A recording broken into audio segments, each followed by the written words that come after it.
La dernière fois que nous avions été dans Luc, on avait terminé le chapitre 6. On avait terminé, si vous vous rappelez bien, avec les deux illustrations qui terminent le sermon sur la montagne de Jésus, qui était l'illustration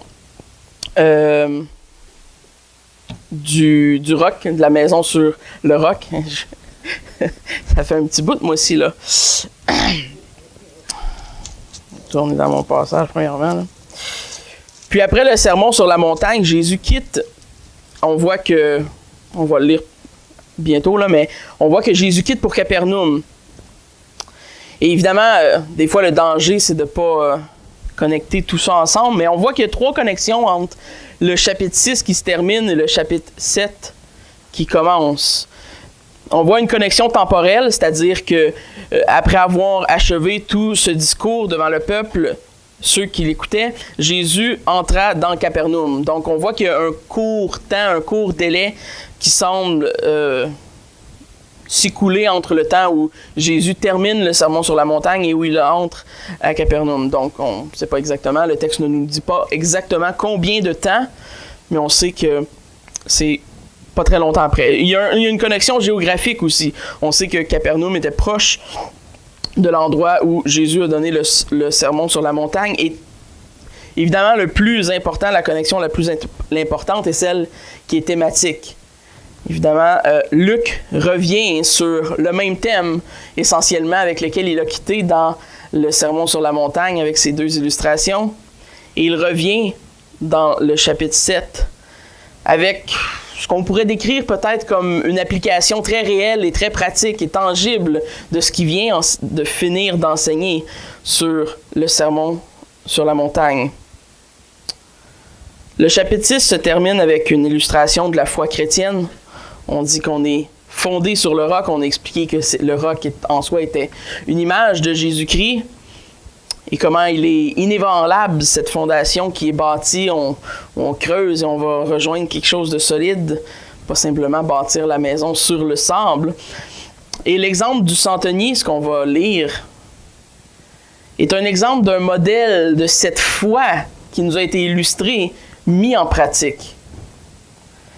Et le centenier, excusez, ça se peut que je me mêle avec le mot en anglais à un moment donné, que j'ai centurion en anglais.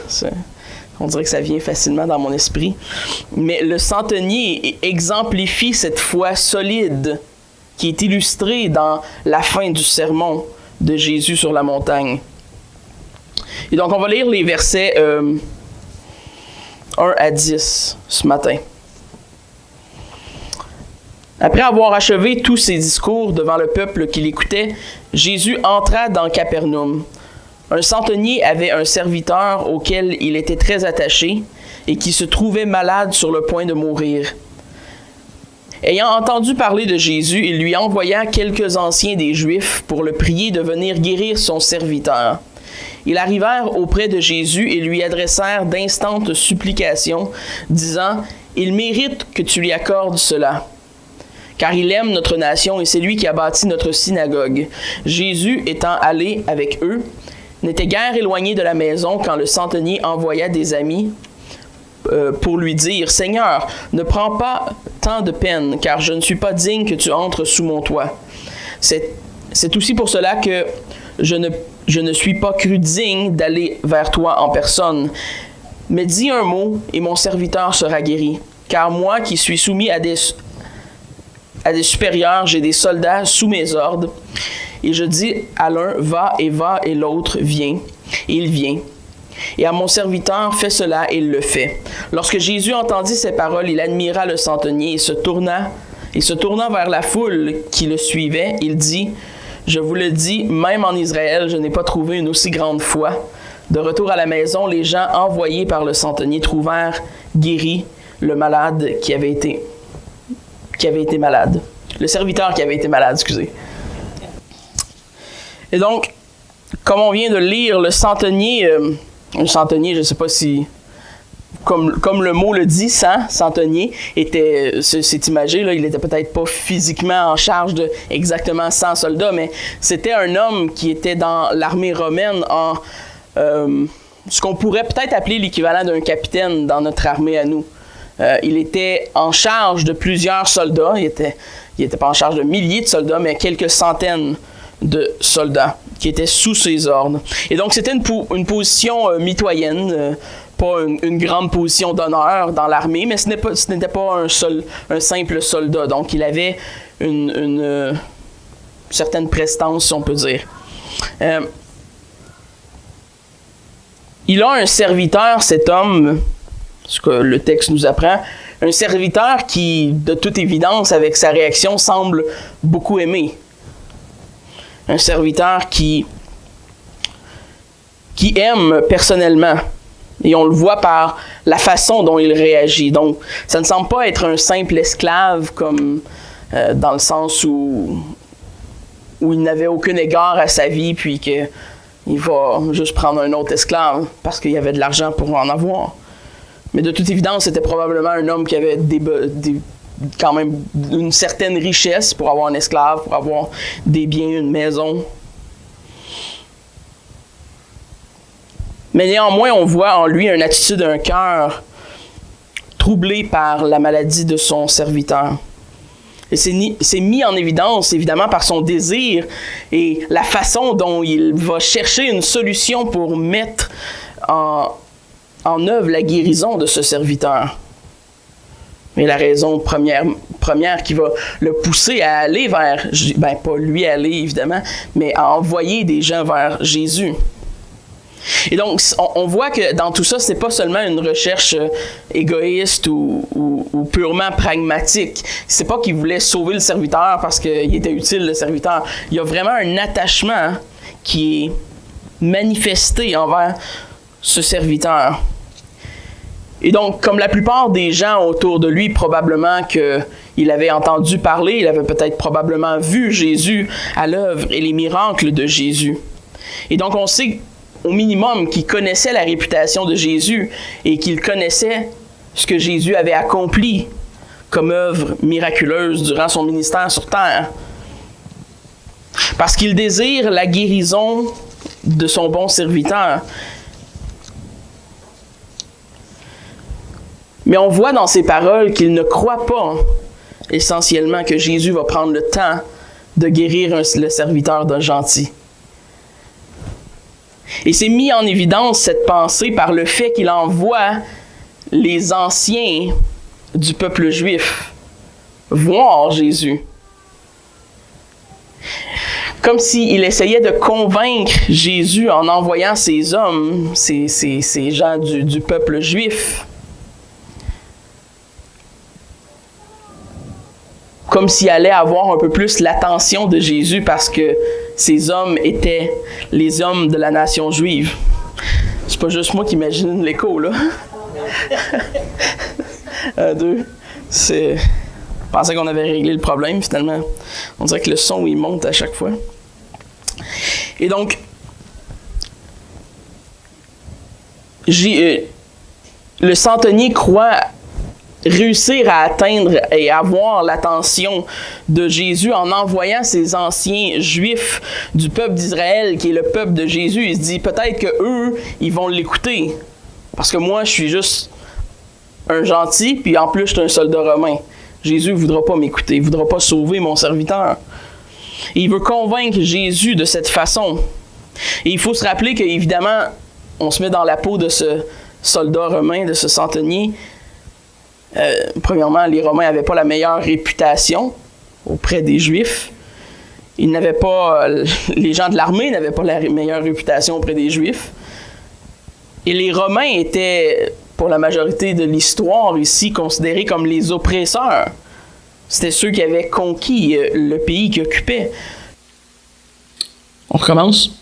Les Romains. Les Romains étaient vus comme des oppresseurs, évidemment. Étaient donc un soldat en charge de plusieurs gens, de plusieurs autres soldats dans l'armée, n'avait pas, du moins il avait l'impression qu'il ne serait pas reçu. Lui étant un gentil, étant un soldat, il avait l'impression que il allait devant Jésus, il serait rejeté et sa requête serait rejetée. C'était l'impression qu'il avait. Et c'est la raison pourquoi il envoie des chefs juifs Il craint que son statut repousse Jésus. Ce qui est intéressant de se poser comme question, par contre, c'est quel genre d'homme était ce centenier? Quel genre d'homme était ce centenier pour qu'il ait des amis parmi les anciens Juifs? À la base, c'est étrange parce qu'il envoie ces gens. Le texte ne nous dit pas s'il les paye ou quoi que ce soit, mais on semble voir au travers le texte et au travers ce que ces anciens du peuple juif disent à Jésus quand il arrive devant lui, que ce n'était pas juste qu'il l'avait payé pour les envoyer, puis un peu comme les soudoyer. Ça venait d'un cœur qui semble être sincère de la part des chefs juifs qui arrivent devant Jésus. Ils n'étaient pas obligés à ce point-là, quand ils sont arrivés devant Jésus, si ça aurait été juste comme qu'ils envoyaient, qu'ils payaient, ils n'auraient pas été obligés de louanger le centenier comme ils l'ont fait. Mais pourtant, ils vont s'adresser avec Jésus. On lui dit, ils adressèrent d'instantes supplications, disant, et il rajoute, il mérite que tu lui accordes cela.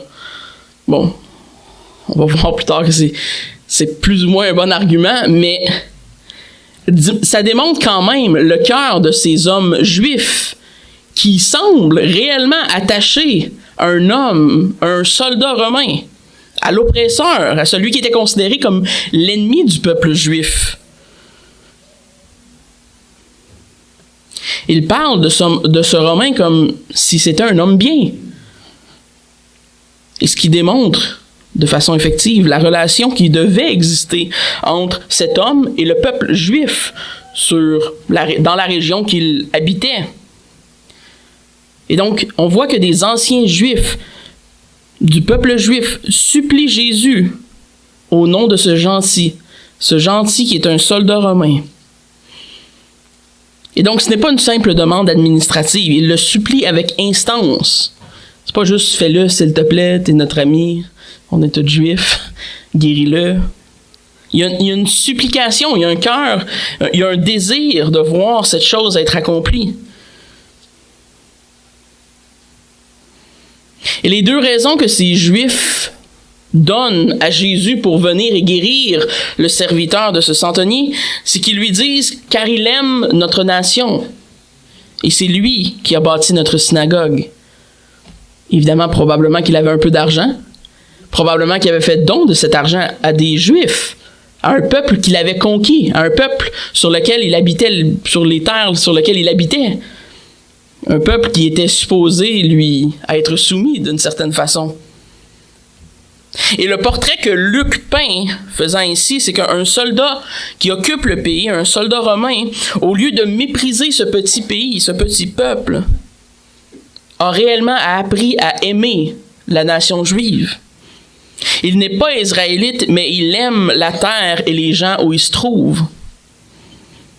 Il semble investir dans cette relation avec ces étrangers qu'on appelle les Juifs, au point de construire leur synagogue.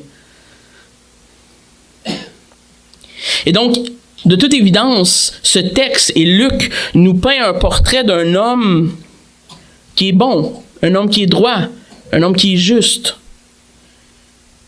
et un homme qui est prêt à aimer même ses ennemis,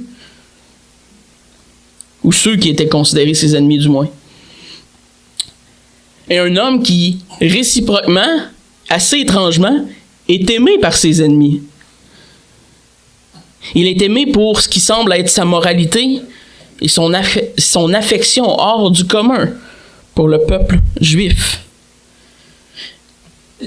Et donc, on voit dans l'histoire, ça se développe, les gens l'appellent, et malgré les arguments un peu étranges que les Juifs donnent à Jésus, on voit que Jésus semble accepter et se met probablement en marche vers la maison. Et on s'imagine que juste avant qu'il arrive à la maison, quand le centenier le voit arriver, peut-être qu'il y avait une longue cour, je sais pas, quand il le voit arriver, il envoie d'autres de ses amis pour apostropher Jésus, lui disant « Non, viens pas dans ma maison. Je suis pas digne que tu viennes sous mon toit. » Peut-être que Jésus est un peu confus à ce moment-là, je ne sais pas. On lui demande de venir, après ça, on lui envoie d'autres amis, lui demande d'arrêter, de ne pas venir. Mais les autres les autres amis lui demandent de ne pas venir, d'arrêter. Pourquoi? Parce que dans le verset 6 et 7, on voit « Seigneur, ne prends pas de tant de peine, car je ne suis pas digne que tu entres sous mon toit. » Et c'est aussi pour cela que je me suis cru indigne, que je ne me suis pas cru digne d'aller en personne vers toi. C'est la raison pourquoi il n'avait pas été vers Jésus lui-même et qu'il avait envoyé initialement des Juifs. Il ne se croyait pas digne en tant que soldat, en tant que gentil, en tant qu'homme non israélite de s'approcher de Jésus. Et ça dénote à la fois quelque chose sur la personnalité du centenier et aussi sur ce qu'il considérait de la personne de Jésus. Ça démontre, premièrement, son attachement à son serviteur malade. Ça démontre aussi qu'il avait une révérence hors du commun envers Dieu et qu'il reconnaissait la personne de Jésus-Christ comme étant, au minimum, le Messie que les Juifs avaient annoncé.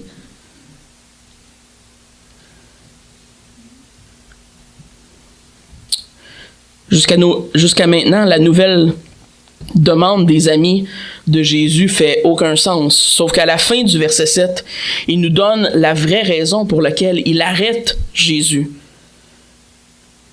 Et il dit, c'est surprenant mot, mais dis un mot et mon serviteur sera guéri. C'est un simple et c'est une courte phrase remplie d'une foi qu'on pourrait ne décrire que par impressionnante. Une foi impressionnante de cet homme. Au verset 8, le centenier explique sa conception de l'autorité. Donc lui qui est un soldat, qui est un capitaine en charge de plusieurs soldats, comprend le concept de l'autorité, a aussi des hommes sous sa charge, et il explique à Jésus qu'il n'a pas besoin de venir, il a juste à le dire. Et les gens qui sont à la charge de Jésus vont guérir son serviteur. Ce qui en partant, le centenier est en train de concéder le fait que Jésus est le Messie et qu'il a à sa charge des anges et une puissance pour guérir le corps humain. Ce qui est une concession assez incroyable quand même. Il faut avoir la foi pour croire que Christ a la puissance de guérir des hommes. Et donc il lui explique qu'il comprend la nature de l'autorité. Il savait que ce n'était pas nécessaire que Jésus rentre dans sa maison pour guérir son serviteur. Jésus avait lui-même dans sa personne l'autorité nécessaire pour parler et que la puissance de sa parole serait assez pour guérir son serviteur. Mais quelle foi incroyable! Tout ce qu'il y avait à faire, c'est dire le mot. Déplace-toi pas, je suis pas digne que tu te déplaces. Dis-le et il va être guéri. Et vous savez, cet homme, on ne sait pas exactement c'est qui, c'est une figure d'une illustration, mais c'est un homme qui a possiblement été en présence de général, en présence de grands hommes, de grands soldats, peut-être même en présence de l'empereur ou de César. Et pourtant, il reconnaît la seigneurie de Jésus-Christ comme étant l'autorité absolue dans ce monde. Et voici une citation de R.C. Sproul sur le centenier. Jésus a été surpris par la foi et la compréhension qu'il a trouvée chez cet homme. Il n'était pas né et n'a pas grandi dans l'ombre de la synagogue. Il n'était pas plongé dans la littérature de l'Ancien Testament. Il n'avait pas connu intimement les oracles de Dieu trouvés par les prophètes. Il était étranger à l'Alliance, un homme du dehors, étranger au monde de l'Ancien Testament. Mais il comprenait le concept de l'autorité et il comprenait que Jésus la possédait. Il comprit que Jésus avait un type d'autorité qui lui donnait la capacité d'avoir le pouvoir sur la vie et la mort. Et vous savez, la foule était souvent émerveillée par les miracles, par les choses que Jésus faisait parmi eux. Et on le voit à maintes reprises dans Actes des Apôtres et même dans tous les évangiles.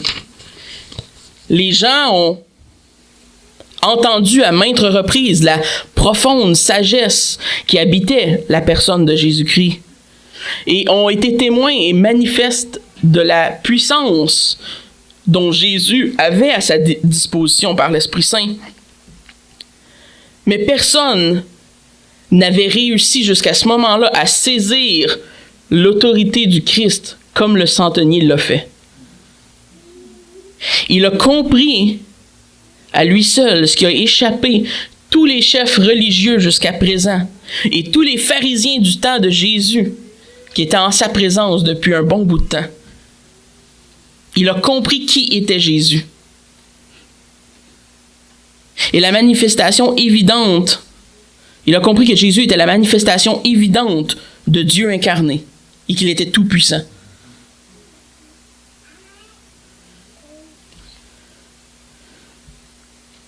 Il était un païen, un gentil, un homme hors de l'alliance, un soldat romain, un oppresseur. Et pourtant, il reconnaissait la seigneurie absolue de Jésus. Et Jésus trouve la foi dans un endroit absolument inattendu. Et on voit que Jésus est même étonné.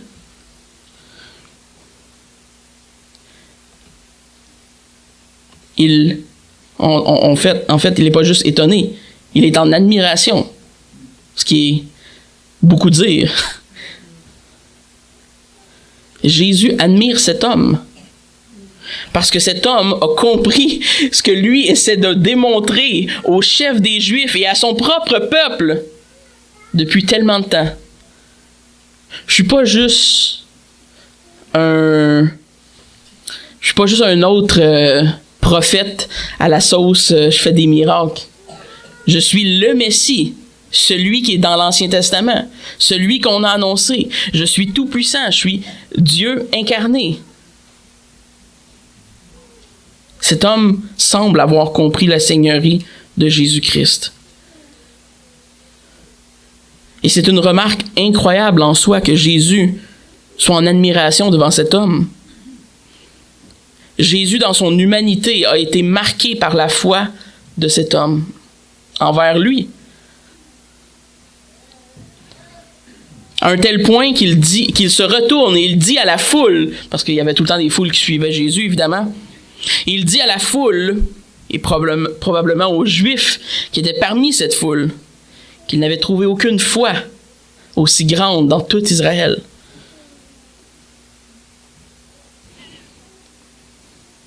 Je ne sais pas si c'est un reproche ou une félicitation, peut-être un peu des deux.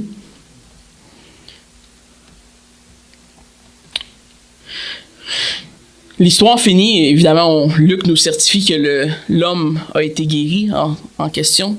Mais Luc ne prend pas vraiment la peine de citer à savoir si Jésus a prononcé les fameuses paroles de bénédiction ou non. Dans Luc, quand on lit le passage parallèle, dans Matthieu 8, 13, Jésus spécifie « Va, qu'il te soit fait selon ta foi. » Et à l'heure même, le serviteur fut guéri. C'est surprenant un peu que Luc ne donne pas vraiment de détails sur la guérison en soi de cet homme. Luc qui aime beaucoup mettre beaucoup de détails de façon générale. Mais je crois que c'est intentionnel de la part de l'auteur. Je crois qu'il y a une raison pourquoi il ne veut pas s'attarder sur nécessairement la guérison du serviteur. Parce que Luc, dans ce texte, son intention n'est pas de pointer nécessairement vers le miracle. Beaucoup d'autres textes le font. Mais ici, il veut plutôt pointer vers la foi et l'attitude du centenier face à Jésus-Christ. Et à Jésus-Christ aussi. L'humilité et la révérence et la foi de ce gentil sont, selon Jésus, un exemple admirable. Et c'est là que Luc apporte nos regards. Ici, on pourrait tirer 3 choses de ce texte ce matin. La première serait, de toute évidence, je crois, cette fameuse citation qui nous dit que Dieu résiste aux orgueilleux, mais fait grâce aux humbles. Et dans Psaume 138, 6, on lit « L'Éternel est élevé, il voit les humbles et il reconnaît de loin les orgueilleux. » Il y a un bon nez, il y a un bon pif pour les orgueilleux. Et vous savez, l'orgueil a des effets dévastateurs. Elle s'attaque malheureusement à tout le monde. L'orgueil a détruit des nations, a détruit des églises, a détruit de grands hommes au travers l'histoire de l'Église. Et le centenier aurait eu des raisons d'être un homme orgueilleux. Il aurait pu se faire valoir de sa position romaine pour obliger Jésus à faire quelque chose. Il aurait pu essayer de manigancer une telle chose. Il aurait pu compter sur son autorité à lui, au lieu de celle de Jésus. Vous savez, ce qui est surprenant, c'est que quand on est dans une position d'autorité, souvent notre première réaction, c'est d'utiliser cette autorité-là et de ne pas se fier sur celle de quelqu'un d'autre. Mais il reconnaît la folie de cette approche face à celui qu'il considère de toute évidence comme étant le Messie, celui qui avait l'autorité divine de guérir son serviteur, même à distance. Et vous savez, s'il y a une chose que l'humanité nous démontre, c'est qu'on a tous le potentiel de s'enorgueillir. Et aucun homme est à l'abri de ce péché. Et c'est pourquoi la parole nous rappelle de garder nos cœurs plus que toute autre chose. Et en revers, par le centenier, par son histoire, Jésus nous rappelle une autre vérité. Dans Job 5, verset 11, on lit « Il relève les humbles et il délivre les affligés ». Dieu porte un regard spécial et un regard favorable tout au long des Écritures sur ceux qui sont humbles, sur ceux qui s'humilient devant lui. Et vous savez, le but de l'humiliation en tant qu'enfant de Dieu, c'est la révérence de Dieu. Celui qui s'humilie devant Dieu, par définition, reconnaît qu'il n'est pas Dieu et reconnaît qu'il doit honneur et gloire à celui qui est Dieu. Et c'est évident par l'histoire que le centenier est rempli d'humilité face à Christ. Il reconnaît que malgré son autorité à lui, il est insignifiant en comparaison à ce que Jésus-Christ peut faire pour lui. Et malheureusement, aujourd'hui, des milliers d'églises et des milliers de mouvements d'églises encouragent les chrétiens par toutes sortes de choses à pratiquement rechercher leur propre gloire. Évidemment, souvent, ça ne va pas être textuellement dit comme ça parce que ce serait peut-être un peu trop évident. Mais en mettant de l'avant toutes sortes de pratiques, que ce soit les dons miraculeux qui sont pris hors contexte biblique ou toutes sortes d'autres pratiques qu'on voit dans l'Église moderne aujourd'hui, toutes ces choses vont finir par redonner la gloire à l'être humain.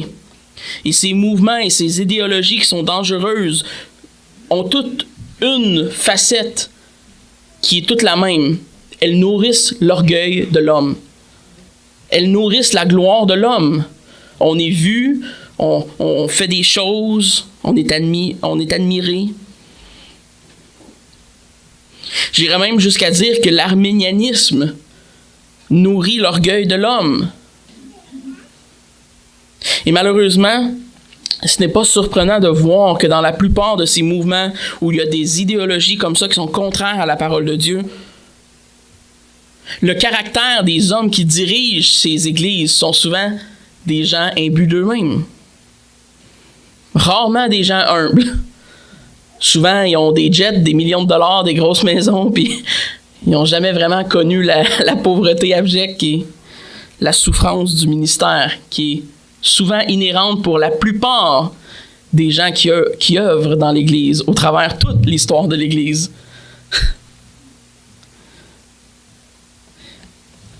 Et je pourrais malheureusement vous faire une longue liste de pasteurs qui, juste dans les 5 dernières années, ont vécu des scandales.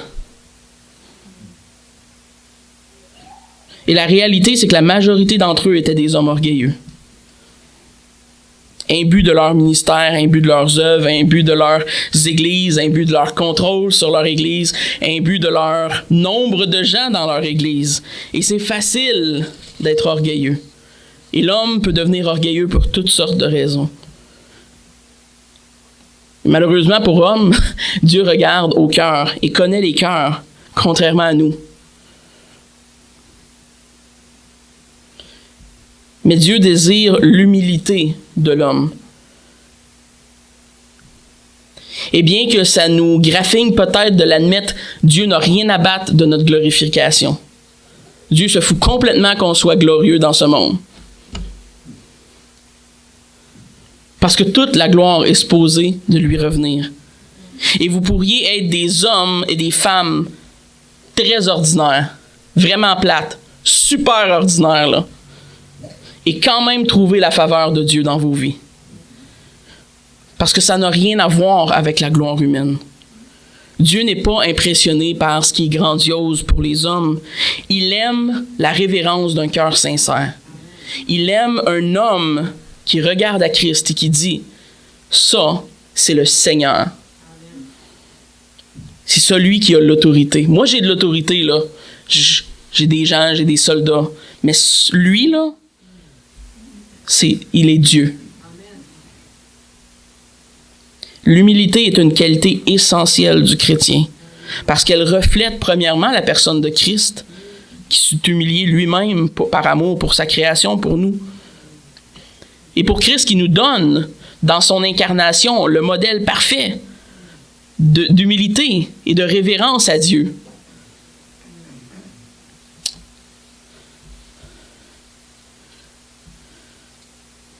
Et l'attitude du centenier, deuxièmement, nous fait remarquer que ses ennemis avaient un grand respect pour lui. Et ça doit nous porter à avoir une réflexion sur nous-mêmes. Quelle attitude les gens perçoivent de nous autour de nous? Comment les gens nous voient? Et on sait des fois que les perceptions peuvent être très subjectives, évidemment, là. Mais est-ce que nous sommes connus pour être des femmes et des hommes bons? Des gens de bonté, d'amour et de foi? Est-ce que c'est comme ça que les gens nous reconnaissent? Parce que c'est comme ça que les gens reconnaissaient ce centenier. La foi du centenier comporte plusieurs éléments. Elle n'est pas isolée. On voit qu'il avait une affection chaleureuse pour son serviteur. On voit qu'il avait une générosité pour une nation qui était conquise. On voit qu'il avait une conscience de sa propre indignité devant Dieu. Et on voit qu'il avait une révérence en plus de Jésus-Christ comme étant le Messie. La foi que Jésus reconnaît chez ce soldat inclut un changement d'attitude. On voit que cet homme était différent. Ceux qui ont la foi sont reconnus avec les caractéristiques de la foi. Et on les trouve quand on regarde ce centenier. Ce n'est pas une foi impossible et ce n'est pas une foi aveugle. Le centenier avait entendu parler de Jésus, avait probablement vu peut-être des miracles de Jésus, et finalement, il a cru que Jésus était le Messie et qu'il avait l'autorité qu'il réclamait avoir de son Père. Vous savez, c'est dangereux et on doit faire attention de ne pas mélanger la souveraineté de Dieu avec la responsabilité humaine, chose qui est souvent faite parmi les églises et les chrétiens. Dieu appelle l'homme à suivre sa loi. J'irais même jusqu'à dire que Dieu appelle tout homme à suivre sa loi. Parce que tout homme sont coupables sous la loi. Et donc tout homme devrait respecter la loi de Dieu. On sait que de toute évidence, tout homme n'a pas la capacité de suivre la loi de Dieu. Et bien que tous ne sont pas sauvés et que tous ne sont pas élus, tous sont responsables de vivre en conformité à la loi de Dieu, à ce qu'on appelle au commandement. Et évidemment, notre foi, comme celle du centenier, on le sait, est un don de Dieu. Il faut le reconnaître. Ceci étant dit, nous devons prendre cette foi que Dieu nous donne et la nourrir, l'appliquer au quotidien dans nos vies. La foi permet d'espérer quand tout autre homme dans ce monde serait désespéré. La foi nous permet de voir Dieu pour ce qu'il est réellement, de voir son Fils, Jésus-Christ, pour qui il est réellement pour nous. Et la foi spécifiquement en Jésus est une démonstration du salut qui nous habite. Et si vous n'avez pas cette espérance d'être sauvé, de connaître Dieu, de savoir qui est Christ, Vous devriez la demander et l'implorer. Et pour ceux qui l'ont fait, ceux qui sont élus, qui ont la foi de connaître Christ, vous avez aussi désormais la responsabilité de vous confier en Christ et de faire grandir cette foi qui vous est donnée. On n'a qu'à penser aux paraboles des talents, aux multiples paraboles qui nous sont données dans le Nouveau Testament, qui nous parlent de chérir ces dons que Dieu nous donne. Et donc oui, Dieu est souverain, oui, Dieu nous donne la foi par la grâce, mais nous avons la responsabilité de prendre cette foi par la grâce de Dieu et de la nourrir, de nous sanctifier, de mortifier nos péchés. Il y a toutes sortes d'aspects à la vie chrétienne. Et on n'en est pas exempt, juste parce que Dieu est souverain. Les deux ne vont pas en contradiction. Et finalement, je vais terminer par ceci. La grâce de Dieu est manifestée aux hommes. Et vous savez, la tentation avec ce passage, ce serait de tout concentrer nos regards sur le centenier en oubliant Jésus-Christ. Parce qu'on a parlé beaucoup du centenier et de sa foi jusqu'ici, et c'est vrai, c'est le centre du texte. Mais bien que Luc se concentre sur la foi du centenier, la réponse de Jésus au centenier est tout aussi remarquable. On n'a qu'à s'imaginer au début de l'histoire, quand les Juifs viennent devant Jésus, lui disent « Il le mérite. Viens guérir, il le mérite. T'es un bon gars. » C'est essentiellement ce qu'ils lui disent.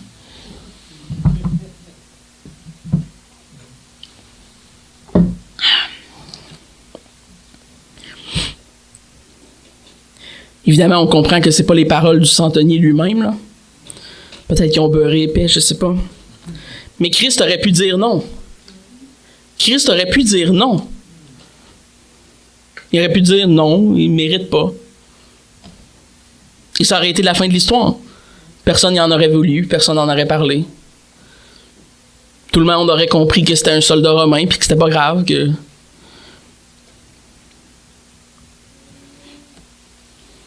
Mais au lieu, le caractère miséricordieux de Dieu est manifesté en Jésus. Ce même caractère qui est la raison pour laquelle Dieu nous fait grâce en premier lieu. La compassion, la miséricorde de Dieu. Comprenez que la réponse de Jésus au centenier est la même que nous dans le salut. Parce que contrairement aux amis juifs du centenier, c'est pas parce qu'il méritait que Jésus a décidé d'y aller. Au contraire, c'est parce qu'il ne méritait pas. Et parce que Jésus, étant l'homme parfait qu'il est, a fait grâce. Il y a été. Parce que quelqu'un avait besoin de son aide. Et ce qui pousse Jésus à sauver ce serviteur, et ce qui pousse à nous sauver, nous, c'est sa compassion, son amour, et surtout sa propre gloire au travers de notre salut. Le fait que la gloire de Dieu est manifestée au travers de notre salut. Et Dieu nous sauve comme il a sauvé le serviteur de ce centenier en dépit de ce que l'on mérite et pas à cause de ce que l'on mérite. Et la grâce de Dieu envers nous est manifestée quand on regarde au pardon qui nous est accordé. De pécheurs et rebelles que nous étions tous, chacun de nous, il a étendu sa main pour nous sauver, pour nous purifier. Il ne faudrait pas oublier que comme le centenier, Jésus, dans sa grâce, c'est lui qui initie le sauvetage. Peut-être que c'est le centenier qui a demandé, mais il n'aurait rien pu faire si Jésus aurait dit non. Et donc Jésus va à l'encontre de tout principe social, va à l'encontre de peut-être même la raison, la logique humaine qui lui dirait de ne pas guérir un soldat ennemi, le serviteur d'un soldat ennemi, tu sais. Il va contre toutes ces choses, contre le fait qu'il ne méritait pas, pour sauver un étranger, un ennemi du peuple juif, son ennemi. Si ça vous rappelle pas ce que Christ a fait pour vous, je sais pas ce que ça prend. Sa grâce est manifestée de façon puissante et on la voit dans sa disposition à aller vers un homme qui ne mérite rien de lui pour le sauver, pour exaucer le souhait d'un Romain qui avait la foi. C'est une bonne nouvelle pour nous aussi, parce qu'on est aussi des Romains, des Juifs, des non-Juifs, des gentils, des païens. À moins que vous soyez des Juifs assidiques, là, mais ce n'est pas mon cas. Et donc, je me considère chanceux de voir que cet homme pouvait avoir la foi en Christ. Il pouvait être reconnu par Christ comme un homme de foi.